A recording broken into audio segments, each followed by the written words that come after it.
जब वे मेवाड़ की गद्दी पर बैठे तो न उनके पास अपनी राजधानी थी, न कोई खास सेना और न ही राजकोष। उनके पास था तो बस आज़ाद रहने का जुनून। हल्दीघाटी के युद्ध से पहले जयपुर के राजा मान सिंह अकबर का प्रस्ताव लेकर प्रताप की स्वतंत्रता का सौदा करने मेवाड़ आए, तो उनके लिए भोज का आयोजन किया गया। इतिहासकार जेम्स टोड ने अपनी किताब में लिखा, मान सिंह ने प्रताप को अपने साथ भोजन करने को कहा। पहले तो प्रताप ने बहाना बनाया, लेकिन फिर प्रताप ने कहा, मैं उन राजपूतों के साथ भोजन नहीं करता जिन्होंने अपनी बेटियां तुर्कों को दी है। मान सिंह क्रोध से भर गए और भोजन से उठ गए। उन्होंने प्रताप से कहा, अगर मैंने आपका घमंड नहीं तोड़ा तो मेरा भी नाम मान सिंह नहीं, और युद्ध के लिए तैयारी करने को कहा।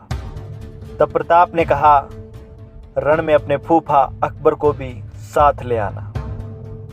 राणा ने हल्दीघाटी के युद्ध से पहले आसपास के गांवों को खाली करवा दिया, क्षेत्र की सभी फसलों को नष्ट करवा दिया और कुओं व बावड़ियों के पानी को गंदा करवा दिया, ताकि मुगल फौज को रसद और पानी नहीं मिल सके।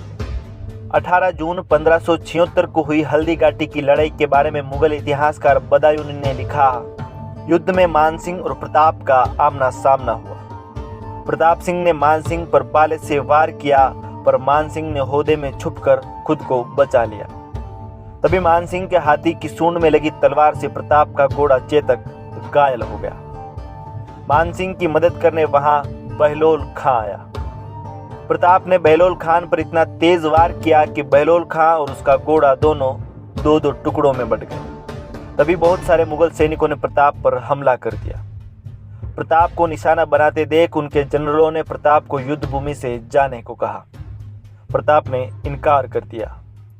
उनके जनरलों ने कहा, यदि आप अभी लड़ाई में काम आ जाएंगे तो मेवाड़ गुलाम हो जाएगा।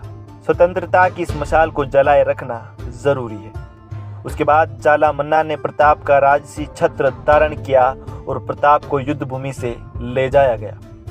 उस लड़ाई में इतना रक्त बहा कि उस स्थान का नाम रक्त तलाई पड़ गया, अर्थात रक्त का तालाब। इस युद्ध के बारे में अबुल फजल ने कहा था, यहाँ जान सस्ती और इज्जत महंगी हो गई थी। जेम्स टोड लिखते हैं, हल्दीघाटी के युद्ध के बाद प्रताप जब जंगलों में निवास कर रहे थे तो उनकी पुत्री के हाथ से जंगली बिल्ली रोटी छीन कर ले गई। इससे उनकी पुत्री रोने लगी।